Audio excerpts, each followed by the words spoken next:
Bueno, pues muchas gracias, doctor Santiago, por aceptar esta invitación para esta pequeña entrevista.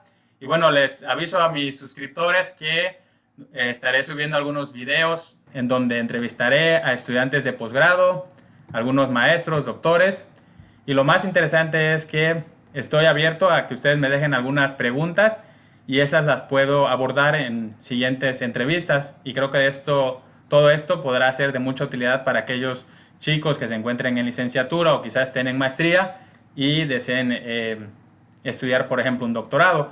O incluso si quieren hacer una estancia postdoctoral, si quieren saber un poco más, yo estoy más que dispuesto a contestar sus dudas, así es que las pueden dejar en la sección de comentarios. Y bueno, tenemos de invitado al doctor Santiago. Muchas gracias nuevamente. Y quisiera comenzar con una pregunta que es, ¿qué te motivó a estudiar un doctorado? Bueno, pues antes que nada, muchísimas gracias por la invitación. Le mando un gran saludo a todos tus suscriptores, a todos los que te siguen. Estoy muy contento de estar aquí. Y esa pregunta, ¿qué me motivó a estudiar un posgrado? Yo creo que lo que me motivó a estudiar un posgrado son las ganas de seguir aprendiendo con respecto a un tema en específico, ¿no? En particular, de formación, yo soy ingeniero agrónomo zootecnista.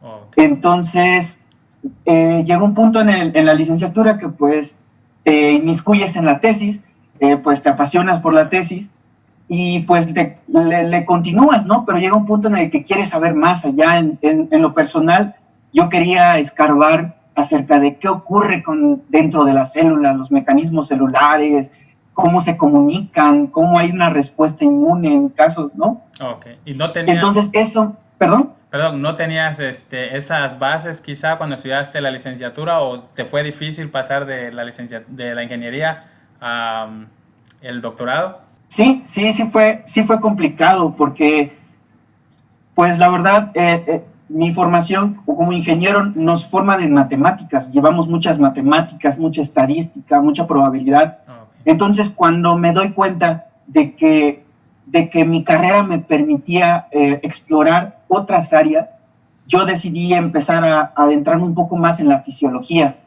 no en la fisiología animal. De ahí fue que decidí estudiar un posgrado y estudié una maestría en ciencias, pero estaba enfocada aún en la parte de producción animal y mi maestría en ciencias fue maestría en ciencias en producción animal tropical. Porque desde la licenciatura yo venía trabajando con un modelito, pues que es el pollo de engorda, y a mí lo que me interesaba era por qué los pollos se enferman, porque al yo descubrir específicamente una enfermedad que me interesa, que es una enfermedad que se llama la enfermedad de la bursa de Fabricio, esta enfermedad tiene mucha repercusión en la producción, tiene una alta mortalidad, ¿no? Y entonces México es uno de los principales productores de pollo y específicamente Yucatán también. Entonces a mí me interesaba saber, me interesaba conocer los mecanismos por los cuales estos animalitos se enfermaban para yo poder detener esa enfermedad, ¿no? Pero entonces cuando entro a la maestría sigo trabajando con ese modelito. Ahí la maestría la hiciste, perdón, en el mismo lugar donde hiciste la licenciatura. Sí, la maestría la hice en el Tecnológico Nacional de México, Campus Concal, Yucatán. Okay. Fue ahí que estudié la licenciatura y la maestría, pero ya como a la mitad de la maestría, como sabrás, nos dan la oportunidad como becarios CONACYT de irnos de estancia, ¿no? Sí. Entonces, con ese ímpetu de querer seguir estudiando más, me encontré con un laboratorio, que es el Laboratorio de Bioquímica de Hormonas, es el D01 Bioquímica de Hormonas, que está ubicado en el Instituto de Neurobiología de la Universidad Nacional Autónoma de México. Y me interesó porque, curiosamente, el pollo de engorda, además de que se usa como un modelo experimental para producción, fue cuando me enteré que también se usa como un modelo experimental para estudiar el desarrollo. Entonces, cuando veo en la página del Instituto de Neurobiología que trabajan con el pollo de engorda, pues me fue muy fácil escribirle al doctor que estaba trabajando ahí y le dije, no, pues Buenas tardes, doctora Marisela, que ahora es mi tutora, fue mi ex tutora de doctorado. Fíjese que yo soy tal, trabajo con tal, vi sus líneas de investigación, estoy muy interesado, ¿no? Afortunadamente le convenció pues el currículum que le envié, tenía mucho miedo de que no me aceptara, claro. Pero pues es otra cosa también que aprovecho también como para la gente que nos escucha, para los jóvenes, ¿no? Claro. No tengan miedo de escribirle a los doctores, a los investigadores, arriésguense, porque nunca saben cuándo les van a decir que sí o cuándo les van a decir que no. Entonces, yo le escribí, la verdad, con un poco de miedo, de decir, no, pues yo vengo de un tecnológico, de aquí de súper lejos, la doctora pues tiene muchas publicaciones, está en una universidad reconocida, claro. Pero aún así, sorpresa cuando me dijo, Santiago, estábamos buscando justamente una persona como tú, porque a ellos les faltaba la experiencia de campo, porque ellos hacían ciencia básica, mientras lo que yo desarrollé tanto en licenciatura como en maestría fue un poco de ciencia aplicada. Yo aplicaba tratamientos, veía comportamientos productivos en las parvadas, parámetros productivos, parámetros inmunológicos, pero muy generales.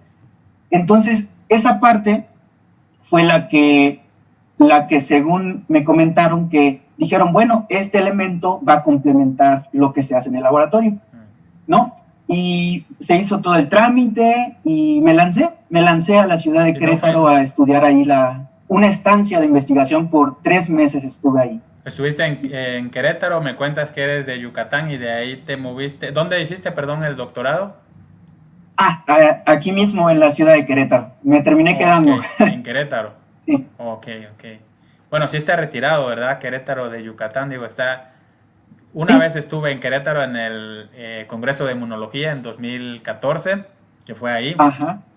Y más o menos, ya ahorita ya me ubiqué, estaba perdido. Creí que habías hecho tu doctorado en la Ciudad de México. ¿Y de qué es tu doctorado, perdón? El doctorado es en ciencias químico-biológicas. Ok, ciencias químico-biológicas. Sí. Entonces, bueno, sí, el viaje es de la Ciudad de Mérida a la Ciudad de México en avión. Y una vez estando en Ciudad de México, son 3 horas más o menos para llegar a la ciudad de Querétaro. Está la Ciudad de México, Querétaro y Guanajuato. Entonces resulta que allá en Querétaro está un campus de la UNAM, que es el campus Juriquilla. En el campus de la UNAM hay varios institutos. Está el Instituto de Matemáticas, el Instituto de Física Aplicada, está el Instituto de Geociencias, está el Instituto de Neurobiología, y el año pasado se inauguró un ENES, que es una Escuela Nacional de Estudios Superiores, en donde afortunadamente se acaba de abrir una licenciatura en neurociencias, que está bastante interesante. Y está bien padre porque los chavos tienen oportunidad de en las primeras etapas de licenciatura ya están metidos en las mesas de laboratorio, ¿no? Claro.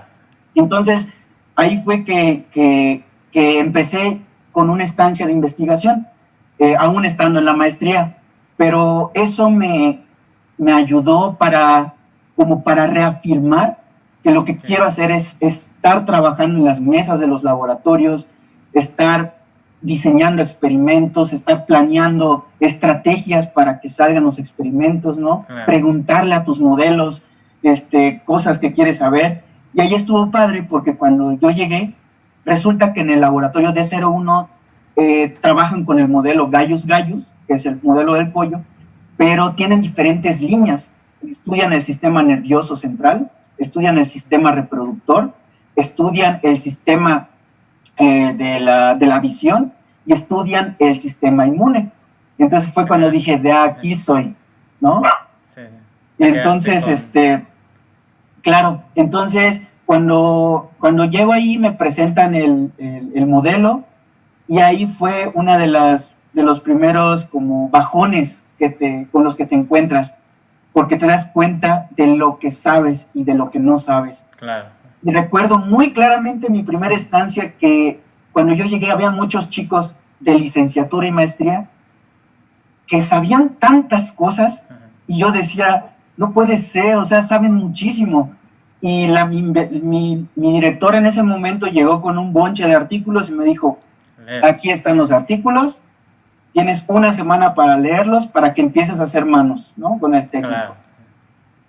Y órale, a aprender de muchas cosas que pues uno no sabe, biología molecular, inmunología avanzada, señalización. Claro.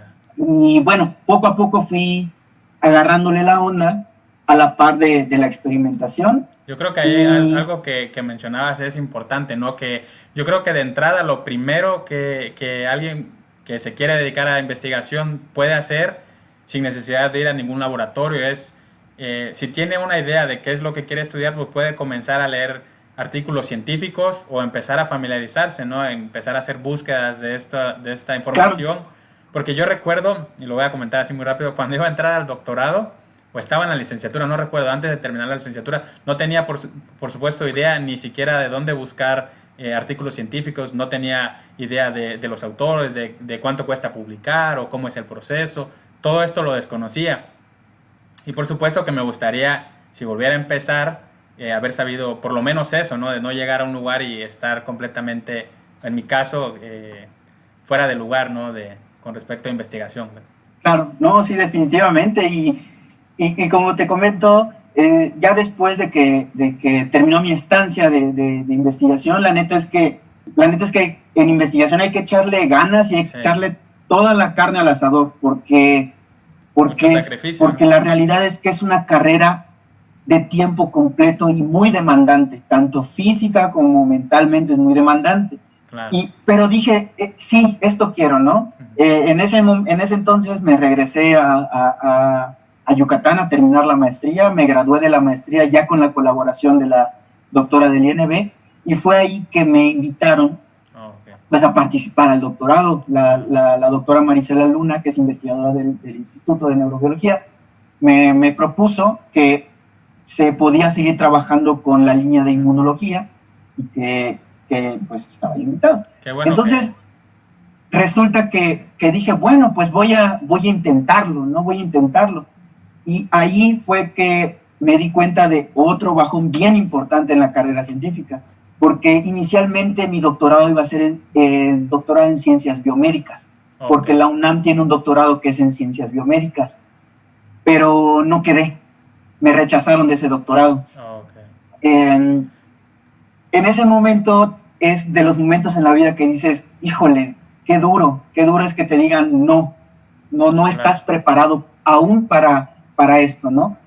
Y de ahí dije, bueno, va, no hay pex. Fue así como, vamos a agarrarle todavía más ganas y vamos a estudiar todavía más ganas. Y en ese ínter, en el volver a intentar, resulta que la doctora Marisela tenía una colaboración con una investigadora que es investigadora de la Facultad de Química de la Universidad Autónoma de Querétaro. Y esta investigadora está padre porque ella ya trabaja en sistema inmunológico, pero ella ya maneja líneas celulares de humano y de cáncer, ¿no? Sí. Entonces, platicando con ella, empezamos a diseñar un proyecto en el cual se puedan incluir ambas partes, y de ahí me propusieron, pues mira, de aquí a que llegue el proceso para que vuelvas a presentar el doctorado, ya se va a abrir la convocatoria del doctorado de la facultad, que es el doctorado en ciencias químico-biológicas. Y me dijo, pues si quieres lo podemos intentar y se hace la colaboración. Le dije, pues adelante. Pero me dijo, solo que aquí, como el doctorado está orientado a la carrera de químico farmacéutico biólogo, el proceso de admisión está muy orientado en química, o sea, química básica, química general, química analítica, química orgánica, además de bioquímica, además de biología molecular, fisiología. Entonces dije, va, está bien, pero al momento de ver el temario me encuentro con, híjole, estas cosas, química no es mi fuerte, ¿no? No es mi fuerte, pero dije, pues mi pex, vamos a estudiar química. Y órale, ahí me ves agarrando los libros de química y estudiar para prepararme, ¿no? Y creo que mi examen de admisión para ese doctorado ha sido el examen más largo que he tenido. Duró 4 horas y media el examen de admisión. Fue muy, muy, muy cansado porque te hacían preguntas de todo. de química muy básica, de química orgánica, química avanzada. Observaban la manera en la que tú podías integrar el conocimiento, de cómo poder extrapolar este conocimiento de química con fisiología, con biología molecular. Y sí, la verdad fue algo muy difícil ese examen. Además de que... Algo de eso te iba a preguntar, perdón que te interrumpa, que cómo había sido tu proceso de ingreso. Ahorita me comentas de cómo fue tu examen. Por ejemplo, en mi caso, recuerdo que hicimos un examen de admisión de la universidad. Teníamos que ir a las entrevistas, presentar un proyecto o un anteproyecto, hacer una presentación ante un jurado, y teníamos examen de inglés, si mal no recuerdo, de comprensión de artículos. Sí era un poquito extenso el proceso para poder ingresar, y algunos chicos quedaron fuera. Digo, no es como que muchos estudiantes se apliquen para un doctorado, y si acaso se quedaron unos 3, 4 estudiantes fuera del doctorado. Y eso quería preguntarte, que cómo crees que fue tu proceso y es lo que nos estás contando, ¿no? Sí, sí tienes razón. O sea, eso que te estaba platicando básicamente era como el último paso, porque justamente sí, hubo primero, no nos hicieron un examen en inglés como tal, ya nos pedían que lleguemos con un puntaje del TOEFL, creo que nos pedían 600 de ingreso al TOEFL. También nos hicieron un examen de estos exámenes ¿cómo se llaman? De psicopedagógicos, ¿cómo se llaman esos exámenes? El caso es de que son unos exámenes en donde te evalúan tus habilidades verbales, matemáticas. Fue muy extraño ese examen, la verdad. Uh-huh. Nunca había tenido uno así, sí. Pero igual fue algo extenso. Nos hicieron ese examen y ya recuerdo por qué lo hicieron. Porque resulta que en generaciones pasadas el programa llegó a ser un poco pesado para algunos estudiantes. Entonces algunos de los estudiantes a mitad del doctorado realmente no aguantaron. No aguantaron la presión, no aguantaron la carga de trabajo.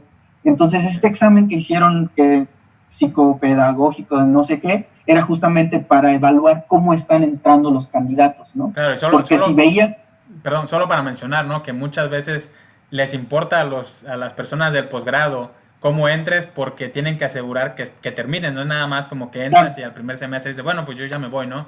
Necesitan que culminen, y esto a veces pues para ver la eficiencia terminal de ese posgrado, y además porque solo tomando en cuenta CONACYT apoya, ¿no?, con becas a los estudiantes o aquellos posgrados que cumplen con esto, que son posgrados de calidad, ¿no?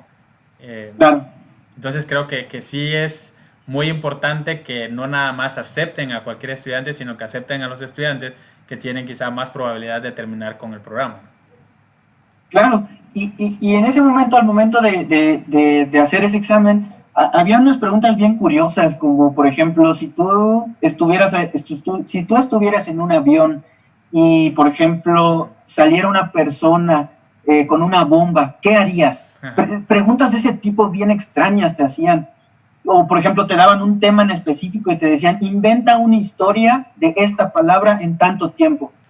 Y al principio decía, bueno, pues si lo están pidiendo vamos a cumplir como requisito. Yo no alcanzaba a ver la importancia de esos exámenes, pero resulta que ya después del proceso sí se tomaba en cuenta, porque esos exámenes ayudaban a detectar qué estudiantes venían con algún tipo de no trastorno, algún foco rojo o algún indicativo de que ese estudiante tenía algún problema, ¿no? Y de hecho al momento de la selección sí tomaron en cuenta eso, y algunos estudiantes no entraron porque no pasaron ese examen.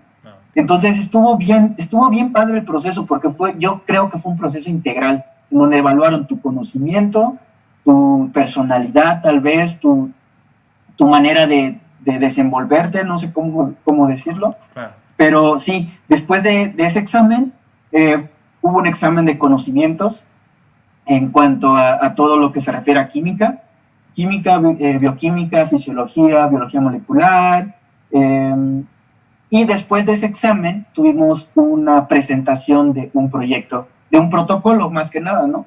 Porque otra cosa bien interesante y que se me hace padre es que que te permiten diseñar o proponer un proyecto de investigación. Y como previamente ya habíamos pues terminado la maestría con un proyecto ahí en la UNAM, y en conjunto con esta doctora de la Facultad de Química, pues armamos un protocolo y fue el protocolo que presenté y que básicamente fue la última parte del proceso de admisión, que fue presentar este proyecto ante un jurado con diferentes personas. Recuerdo que habían 2 investigadores del posgrado de química de la UAC, había un investigador del Instituto de Neurobiología y había un investigador del Instituto de Biotecnología de Cuernavaca de la UNAM.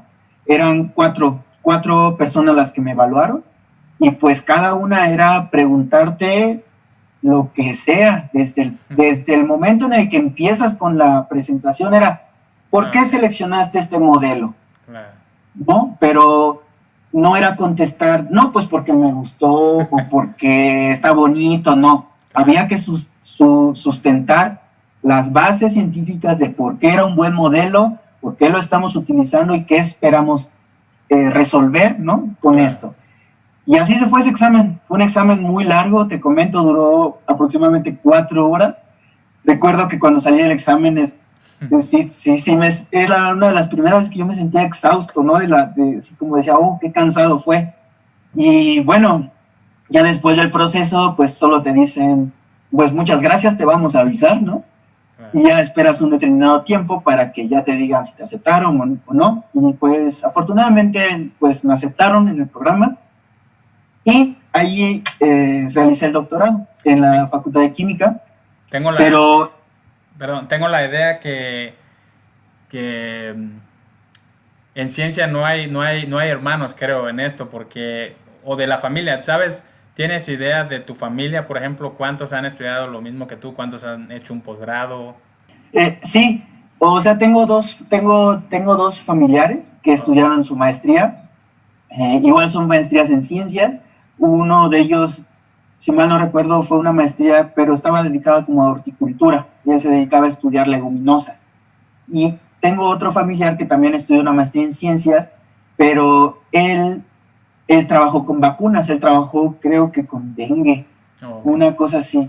Entonces, esas dos familiares tengo que han estudiado un posgrado, pero igual, como mencionas, ¿no? De la familia, igual creo que somos los únicos 3 que de alguna manera han estado involucrados en el área de las ciencias, ¿no? Porque también hay otros tipos de doctorados, ¿no? Pero tengo entendido que son doctorados que no tienen ese rigor científico, a lo mejor, que te sirven para a lo mejor sacar otro tipo de investigaciones, ¿no? En comunicación, por ejemplo. Tenía un pariente que hacía un doctorado creo que en comunicación del inglés, una cosa así. Entonces él estudiaba los doctorados, pero solo los sábados, ¿no? Entonces, pero de que estén orientados a ciencias, hemos sido tres personas de la familia. Oye, y ahí, la verdad, ahí en donde estudiaste, ¿ahí recibiste alguna beca, la beca de CONACYT? Sí, claro, como mencionabas, el posgrado es ser parte del Programa Nacional de Posgrados de Calidad. Nos dieron la beca, afortunadamente, tanto en maestría como en doctorado tuve la beca de CONACYT. Y pues obviamente como tú también sabrás, esta beca depende pues de que mantengamos un promedio, de que le dediquemos las horas que tienen que ser, que generalmente siempre decimos que son 8, pero pues sabemos que son más, son de lunes a lunes estar en el laboratorio, ¿no? Claro. Oye, y con respecto al semestre, ¿tenía algún costo tu semestre? Por ejemplo, donde yo estudiaba teníamos que hacer un pago de, en ese tiempo, 10,000 pesos al semestre. No sé si ustedes tengan que hacer algún tipo de pago en ese posgrado que tú estudiaste. Fíjate que sí hay un pago, pero afortunadamente la Universidad de Querétaro tiene un programa en el cual te condonan el pago y te hacen digamos un descuento. Terminas pagando al semestre como 1,800 pesos, más o menos, para que cubras también, ¿no?, tus demás gastos. Y ese fue el costo que yo pagaba más o menos. Aumentaba cada año como 50 pesos, ¿no? De 1,800, 1,850, 2,000 baros. Sí. Pero sí tenía un costo. Entonces, pero afortunadamente durante todo el tiempo que estuve en el doctorado, pues mantuve la beca, pues para poder ahora sí que sobrevivir, ¿no?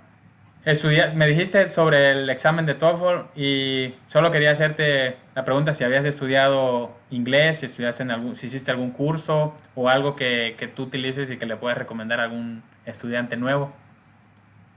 Pues fíjate que de manera personal sí llevé un curso de inglés, pero era cuando yo estaba como en la preparatoria. Llevé como un semestre de inglés en la preparatoria. De ahí la verdad es que no he tomado ningún curso de inglés hasta la fecha. Ha sido de manera autodidacta, Okay. en la que he aprendido tanto a hablar como a escribir y como leer en inglés, Creo ¿no? Entonces, que los chicos deben de saber que en un laboratorio, cuando se hace investigación, pues es leer muchos artículos que se encuentran en inglés, ¿no? exactamente, y fue parte de lo que te encuentras, ¿no? En la maestría. Cuando entré en la maestría, la verdad es que mi inglés era muy, muy deficiente. Y al principio era como, bueno, voy a tratar de leer un artículo, y sí te costaba mucho trabajo desmenuzarlo, sacar palabras, porque al principio yo hacía mis vocabularios de palabras, no entiendo esta palabra, no entiendo esta otra palabra, o esta palabra significa esto, pero en el contexto de este experimento se refiere a otra cosa, porque también es muy diferente el inglés que se maneja de manera normal a un inglés técnico de ciencias, ¿no? Claro. Que tienes que manejar ciertas palabras en específico.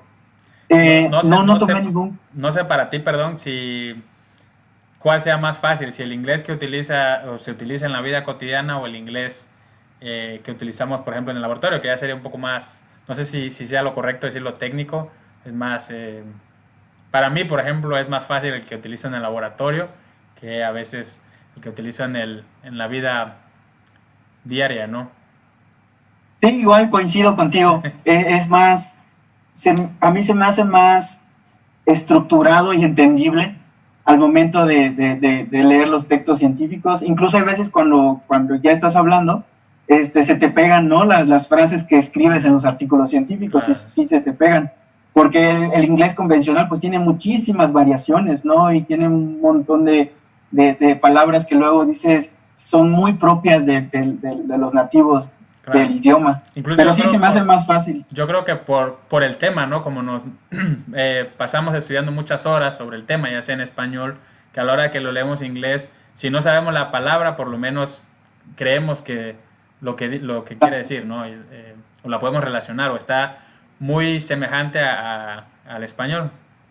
Sí, definitivamente. Y yo creo que para los chicos que, que van a entrar al posgrado, si tienen la oportunidad de tomar un curso, fenomenal. Pero si no tienen la oportunidad de tomar el curso, agarren artículos, lean y sean autodidactas. Claro. Lo último que me costó muchísimo trabajo a mí fue la gramática, porque como no llevé un curso formal que me enseñara gramática, pues tú solo vas viendo, mira, así se ordenan los artículos, o así se hace, o así lo manejan. Claro. Entonces, mucho del aprender el inglés y en general, yo recomiendo que ser autodidacta es una muy, muy buena opción, porque se te queda. Por cierto, otra pregunta de las que tengo, ¿no? ¿Tienes algún, o hay algún científico al que tú admires? Sí, por ejemplo, de biología, Antonio Lascano es uno de los científicos que admiro mucho. Afortunadamente, aún sigue dando sus conferencias, y tuve el gusto también de asistir a una conferencia de él ahí en la UNAM. Para los que no conozcan a Antonio Lascano, él es biólogo evolutivo, ¿no? Y él se encarga de hablar con respecto al origen de la vida, pero basándose en, obviamente, moléculas, ¿no? En específico la molécula del RNA, y sus conferencias son muy bonitas. Otra científica que la verdad es muy, muy, ¿cómo puedo decir? Te inspira, ¿no? Es Julieta Fierro Gorsman, que ella es astrónoma de la UNAM, y es astrónoma e investigadora de la UNAM, y actualmente también sigue dando charlas. Afortunadamente el año pasado tuve la oportunidad de convivir con ella porque en la escuela en donde soy profesor la invitaron. Tuve la oportunidad de convivir con ella y es una divulgadora de la ciencia espectacular. O sea, te despiertan esa emoción de la ciencia. Otro investigador, tengo otros dos investigadores, uno se llama Víctor Schwally, fue ganador del Nobel de Medicina, y es uno de los que admiro porque él se dedica a estudiar las hormonas. Específicamente, él estudió con una hormona que se llama la hormona liberadora de hormona de crecimiento, que es Growth Hormone Releasing Hormone. Entonces, este investigador lo que hizo fue descubrir estas funciones de estas hormonas. Actualmente, la última publicación de él fue en el 2017, que sigue saliendo como corresponding author, pero ya casi no ha publicado, ¿no? Y otra investigadora que también que admiro mucho, es una investigadora que se llama Beryl Darras, que ella es una investigadora que trabajó mucho tiempo en Países Bajos, y la admiro mucho porque toda su vida se dedicó a estudiar a la hormona del crecimiento. Y básicamente lo que yo estudié durante el doctorado fueron los mecanismos moleculares por los cuales la hormona del crecimiento se expresa y se libera en el sistema inmune. Entonces, desde que yo entré al doctorado, leía muchísimos artículos de ella, ¿no? Beryl Darras. Entonces, te haces una idea de cómo, de la investigación, y afortunadamente me tocó conocerla en un congreso en el que asistimos a Florida.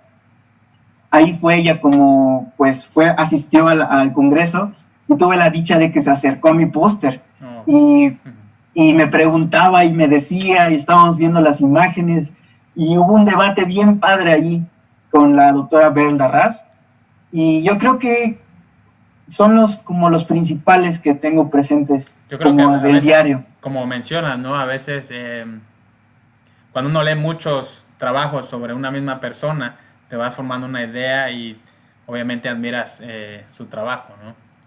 Claro, y cuando la conocí en persona, híjole, dices, personas tan sencillas, tan humildes, y tienen tanto currículum que dices, órale, ¿no? Sí. Qué padre que sean así aún. Sí. Y sí, definitivamente ellos creo que son los 4 científicos que admiro. ¿Qué harías diferente si volvieras a estudiar quizá la maestría o el doctorado, ¿no? Yo creo que optimizaría mis tiempos. Es lo que haría diferente, porque cuando entré al doctorado, obviamente tienes unos objetivos que cumplir, ¿no? Que ya planteaste. Pero al menos creo que a lo mejor un error que cometí fue que durante el doctorado también empezaba a indagar en otras cosas. Entonces llegaba el punto en el que, o sea, mi objetivo estaba aquí, pero de repente decía, pero de estas muestras puedo sacar este extracto lo puedo utilizar para probar este anticuerpo. Mira, este extracto lo podemos usar para meterle esto a ver qué le pasa. Entonces, está padre porque al final sacas resultados que si los integramos bien puedes obtener otra publicación. Pero al mismo tiempo, al menos a mí como que se me olvidaba de alguna manera que lo importante era cumplir los objetivos. Claro. ¿No? Entonces, yo creo que eso es lo principal que haría si volvería a estudiar la maestría y el doctorado, es enfocarme así en cada objetivo y órale, a cumplirlos, porque eso de alguna manera te da pie a que ya tengas una información que ya es sólida, ¿no? O sea, una vez que ya tengas 2 objetivos que ya los hiciste, ya los repetiste y viste que te sale igual, dices, es preferible partir de estos 2 objetivos que están sólidos para avanzar otro paso que sea sólido, a tener como varios experimentos aledaños. Mucho ya que es nada, ¿no? Exactamente. Entonces yo creo que eso sería una de las cosas diferentes. Y otra cosa también que haría diferente, aunque a lo mejor suene un poco contradictorio, es dedicarme un poco más de tiempo a mi persona y a y a lo mejor a la vida social. Porque cuando estás en el doctorado, se te es muy fácil clavarte en el laboratorio, claro. Llegar a las 7 de la mañana, dan las 7 de la noche, dan las 8 de la noche, te sales, llegas a la casa, te bañas, comes, escribes, lees, te duermes, al otro día lo mismo. Sí. Pero también varios compañeros que ya llevan varios años ya trabajando en el instituto, hasta eso mismo me han dicho, yo creo que si yo volviera a ser estudiante, no me hubiera esclavizado tanto, porque estás en un punto en el que no lo percibes, pero también si no estamos bien físicamente y mentalmente, no rendimos. O sea, ¿no? Creo que, como dices, tienes que desconectarte un momento, ¿no? De todo esto que haces en investigación. Y a mí me ocurría, y a otros compañeros estoy seguro que también, que estábamos en el trabajo, salíamos o bueno, en el laboratorio, salíamos del laboratorio, íbamos a comer o un fin de semana íbamos a alguna fiesta o algo, y era solo hablar de ciencia y de ciencia y de ciencia, y dejábamos a un lado todo lo demás, ¿no? Era algo por lo que de alguna manera vivíamos, ¿no? Claro. Y sí, estuvo muy bonito mi experiencia, porque en el laboratorio donde estuve era un laboratorio multidisciplinario. Habían químicos, biólogos, biotecnólogos, agrónomos, eh, había incluso una nanotecnóloga que estaban allí. Entonces, como tú dices, fue casi al final del doctorado cuando empecé yo a hacer actividades como extras que no fueran del laboratorio. Ya me dedicaba a hacer otras cosillas, ¿no? Otros hobbies. Claro. Y al final con estas personas estaba padre porque al momento de salir con mi grupo a convivir, aunque no quieras, como tú dices, ¿no? Terminas hablando de cosas científicas. Claro. Y está bien, pero está bien porque se hablaba también de alguna manera como en otro contexto. Entonces, en un contexto en el más amigable, más de aquí de compas, ¿no? Y estaba bien padre. Entonces, yo creo que esas dos principales cosas haría si volviera a estudiar. Optimizaría mis tiempos y creo que sacaría más tiempo, hubiera sacado un poco más de tiempo para dedicarme pues a mi persona tal vez y a mi ámbito social. Has participado, bueno, supongo que a estas alturas has participado en muchos congresos o estancias, ¿no?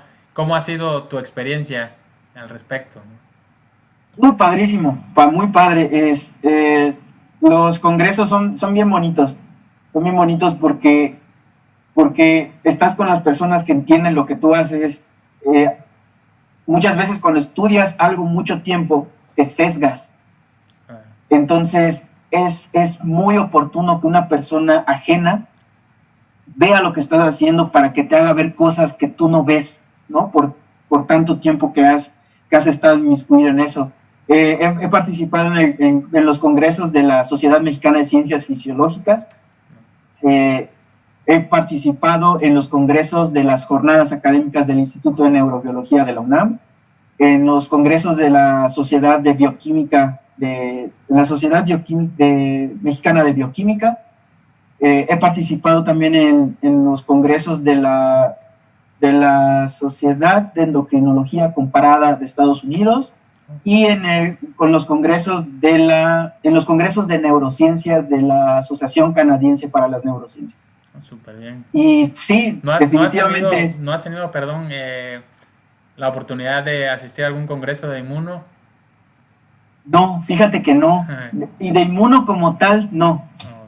Al congreso que fuimos a Florida fue un congreso que estaba orientado a endocrinología comparada.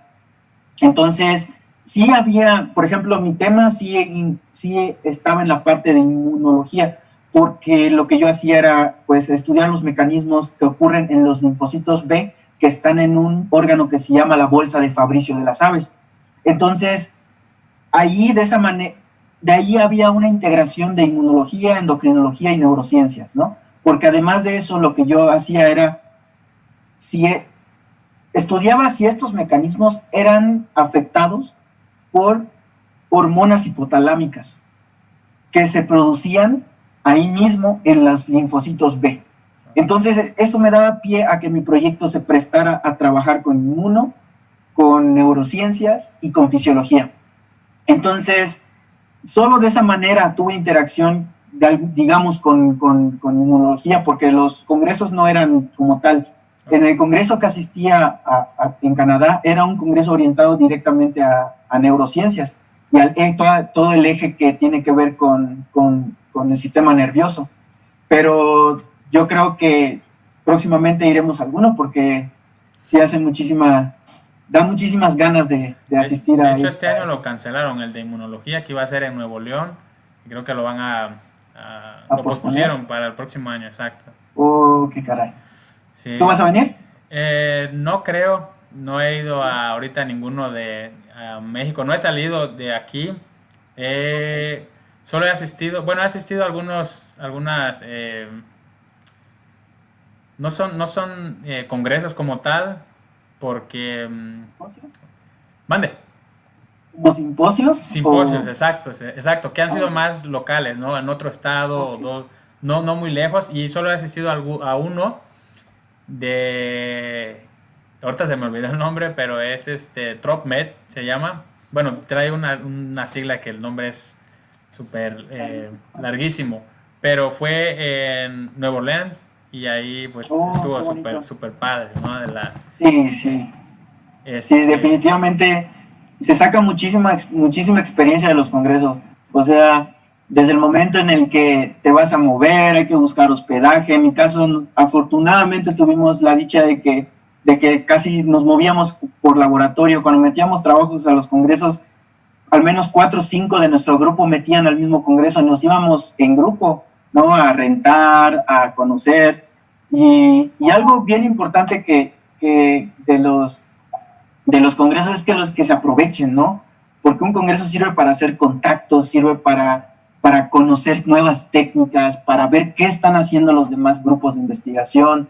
De ahí a lo mejor dices, ah, mira, estos cuates están probando esto en tu cuerpo, o mira, estos cuates ya están aplicando esta técnica para esto, alguna yo puedo colaboración, ¿no? abordarla de esta manera, ¿no? Y puedes combinar las dos cosas, porque obviamente en los lugares a donde vas son lugares muy bonitos, ¿no? Y Claro. sí, se vale pasear, se vale conocer, ¿no? Y entonces, afortunadamente, en mi grupo de investigación coincidíamos preferíamos irnos pues, a museos, ¿no? A los centros donde están trabajando los investigadores.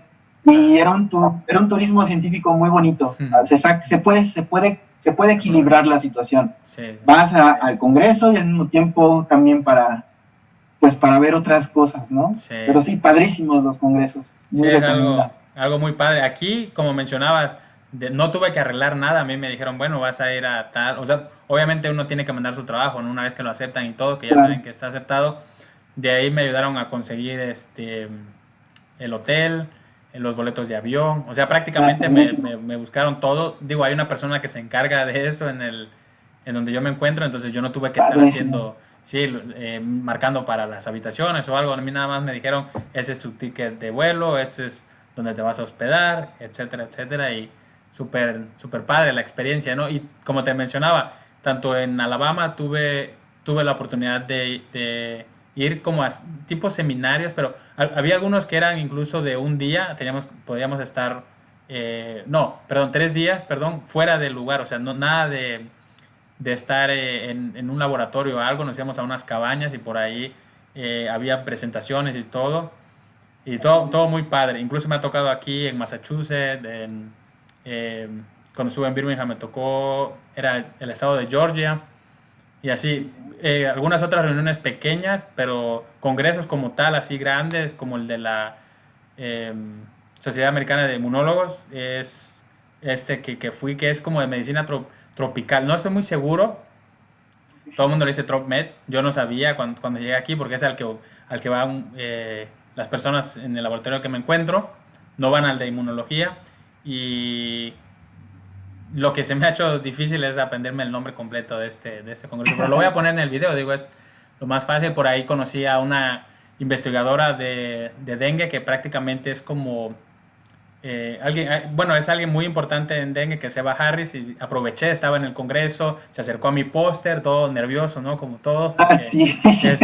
ya los conoces, tú a ellos ya los conoces, ¿no? Ya sabes quién es, sabes que trabaja muy bien, que tiene muy buenos trabajos, y ya de ahí se me acercó y por ese tiempo estaba queriendo llevarse a alguien a su laboratorio de postdoc, y ya me había preguntado y todo, pero a lo más que llegué fue a que me regalaron una foto, igual y la pongo por aquí, y muy padre, ¿no? Nada más que ella está en California, y es un lugar pues muy caro. Digo, hay muchas otras cosas por las que no es tan fácil moverse, ¿no? Pero de entrada es eso, que el estado es un poco caro, pero esta persona es súper, súper buena académicamente, ¿no? Sí, sí, sí, sí. Es lo padre de los congresos, ¿no? Que esas relaciones que haces, porque, por ejemplo, como te comentaba la doctora esta Beryl Darras, resulta que después de conocerla, fue a hacer un sabático al Instituto de Neurobiología. Y ya justo cuando yo ya estaba terminando mis últimas partes ahí, me comentaba mi director, oye, fíjate que se vino la doctora Darras aquí a hacer un, una estancia sabática. Entonces me dice, cuando quieras conocerla, me dice, yo te llevo con ella y te la presento y otra vez, que no sé qué. Me dice, pues sí, adelante, está padre porque ya, como que ya la conociste, ¿no? Ya hay una cierta confianza de volver a acercarte. Claro. Y pues pueden salir oportunidades de trabajo, ¿no? Es lo más importante también, que salgan oportunidades de postdocs y así. Claro. Oye, ¿alguna frase que nos quieras compartir, algo que te motive?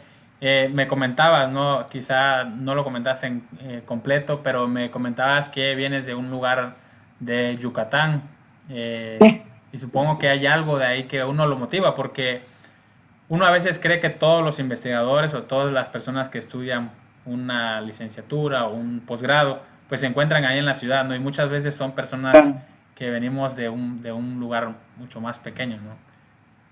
Sí, sí, yo vengo de un pueblo que se llama Concal. El nombre es maya, significa horno de piedra. Entonces, de este pueblo, yo me migré a la ciudad de Querétaro a estudiar, pues ya, ¿no? El doctorado. Y de ahí no tengo como tal una frase motivadora, pero yo creo que durante todo este tiempo,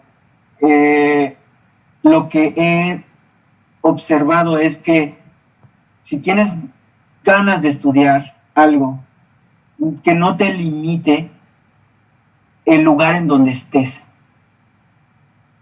Y otra cosa es que tampoco te limites en investigar solo en tu entorno. Revisa todas las opciones que puedas. Revisa todas las universidades que puedas, a los investigadores. Y algo que aprendí en el doctorado es que esto es de aguante y de mucha paciencia. Sí. Hay que aguantar y tener mucha paciencia, porque van a haber momentos en los que las cosas se ponen muy difíciles. Van a haber momentos en los que, de manera personal, a mí me ha tocado estar trabajando con el jefe de mi laboratorio 31 de diciembre a las 8 de la noche, ahí con él, porque mi directora de tesis, además de mi directora de tesis, tenemos un jefe de laboratorio, ¿no? Y cuando se publica un artículo en ese laboratorio, al él ser el jefe, hay que dar una revisión con él. Y afortunadamente este doctor es de los doctores que tienen un rigor científico muy, muy, muy estricto.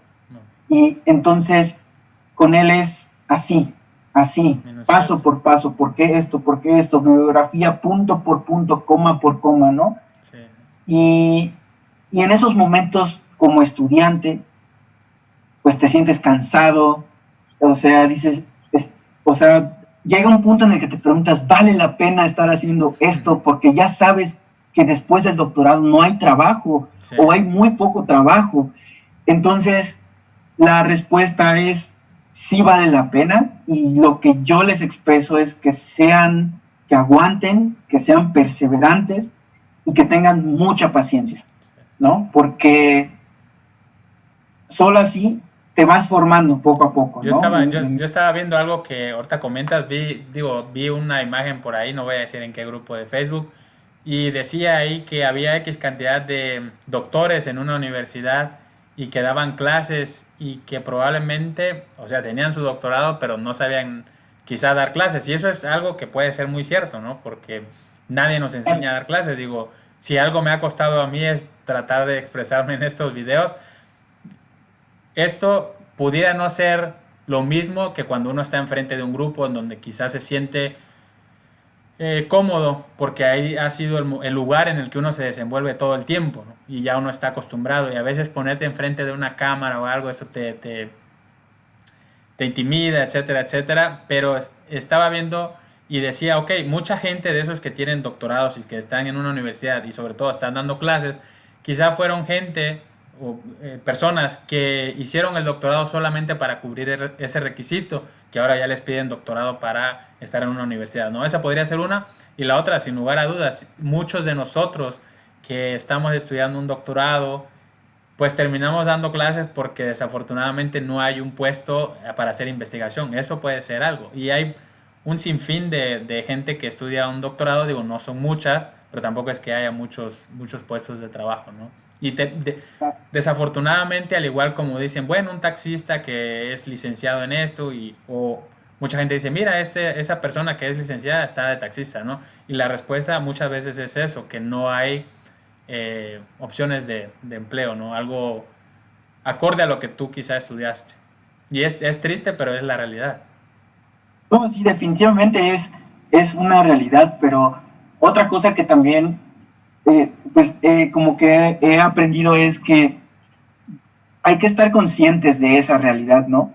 Porque eso, al menos a mí me ha permitido decir, yo soy consciente que cuando termine el doctorado, el trabajo va a estar difícil, ¿no? Y entonces, pero eso no significa que no dejes de hacer lo que a ti te gusta. Porque, por ejemplo, en mi caso, afortunadamente tenemos unos artículos en los que seguimos trabajando para sacarlos, pero también tú tienes la oportunidad de pues seguir publicando. O sea, tenemos la oportunidad de escribir los reviews, por ejemplo, ¿no? Claro.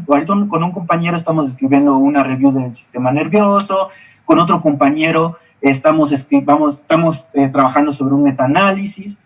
Entonces, todo esto lo digo porque si estás estudiando el doctorado, vas a mitad del doctorado, es muy importante que empieces a hacer relaciones de una vez, no solo con tu grupo de investigación, con todos los grupos que puedas, porque eso te va a permitir que cuando salgas, de alguna manera ya tengas aseguradas algunas otras publicaciones, porque mal que mal, lo que se evalúa en las universidades ahora para que te den un trabajo es cuántos artículos tienes, claro, ¿no? ¿Dónde los publicaste?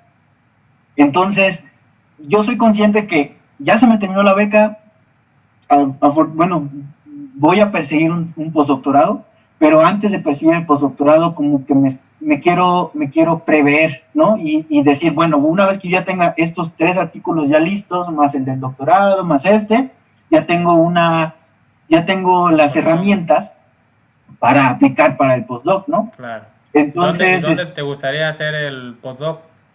Pues fíjate que tengo 2 lugares que les tengo echado el ojo. Uno está en la Universidad de Texas, con un doctor que se llama Luke Bergman. El doctor Luke Bergman se encarga de estudiar inmunología en aves y él estudia las relaciones endocrinas y cómo estas relaciones endocrinas impactan en la respuesta inmune de las aves cuando las retan con diferentes vacunas. Otro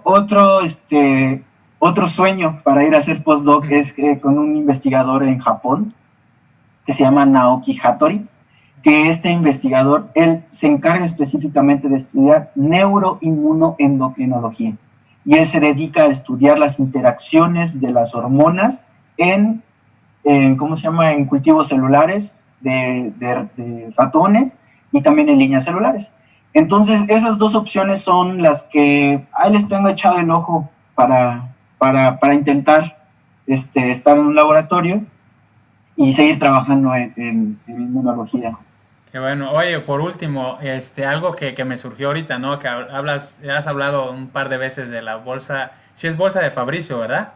¿O estoy mal? Sí, es la bolsa de Fabricio. ¿Es ahí donde se descubrieron las células B o de ahí viene el nombre de las células B o algo así? Bueno, si quizá tú tengas más conocimiento Sí, sobre esto. sí, claro, fíjate que es un órgano bien bonito. Ahí está, mira, aquí está. Ok. Lo estoy viendo Ve, aquí porque aquí tengo en la computadora, ¿no? Pero... esta es la bolsa de Fabricio. De hecho, tengo las dos versiones. Este órgano es exclusivo de las aves y se llama así porque fue descubierto por un investigador que se llama Hieronymus Fabricio. Esto ocurrió en los años, si mal no recuerdo, en los años 40.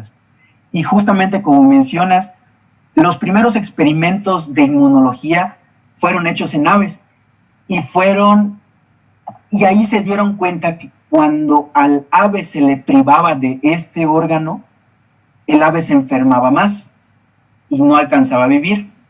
De ahí aislaron las células, porque este órgano de aquí, cuando tú lo cortas y lo abres a la mitad, te queda algo así, como un cerebrito. Oh. Todos estos pliegues se llaman plicas bursales, y cada plica bursal está repleta de linfocitos B.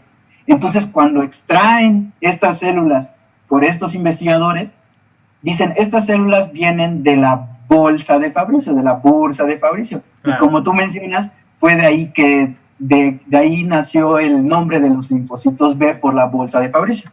Y pues sí, este fue el modelo con el que yo trabajé en el doctorado. Aquí los tengo de puro cariño. Súper interesante, muchas gracias por la explicación. Digo, no quería hablar, no quería meterme en ese tema, pero por supuesto en algún momento lo he leído, no me ha tocado, quizá en alguna ocasión he hablado de linfos B. Yo no trabajo con linfos B, a mí me gusta más trabajar con linfos T, entonces de células B poco lo que conozco, y sí he tenido poca oportunidad de trabajar con eso. En el laboratorio, por ejemplo, hay alguien que sí trabaja con células B y trabaja, ¿no? Mucho en el postdoc en Birmingham me tocaba estudiar de todo.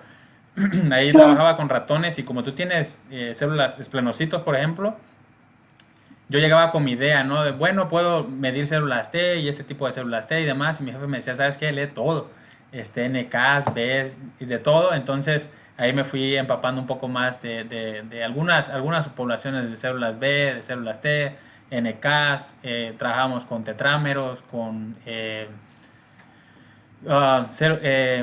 citocinas intracelulares, y de ahí clasificábamos algunas poblaciones tanto de células T, cosas de este tipo, ¿no? Pero casi no es lo mío. Digo, también, por supuesto, tuve algunas que otras clases de inmunología. De ahí precisamente salió que yo siguiera con el posgrado. El que fue mi mentor de doctorado daba clases en la licenciatura de inmunología básica, clínica, y eso es lo que gusta, ¿no? Cuando uno lee este tipo de historias, la que nos comentabas ahorita, ¿no?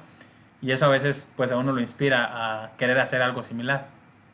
Claro, definitivamente vamos a tener que hacer una colaboración, colega. Sí, de algo de linfocitos B, algo de linfocitos T. Hay que ir viendo qué onda, ¿no? Sí, claro. Y bueno, pues muchas gracias por haber aceptado esta invitación, y esperamos, como mencionas, hacer una colaboración para tu canal. Y pues espero que sigamos en contacto, y que las personas que puedan ver este video pues nos dejen sus dudas, comentarios, o qué les pareció el video, ¿no? Claro, pues muchas gracias por la invitación. Muchas gracias a todos tus suscriptores que están viendo los videos, y pues aprovecho también para mandar el spam de que igual, ¿no? Que también hacemos divulgación científica. Claro. Y también les invito también a visitarme en el canal, pues si ustedes gustan.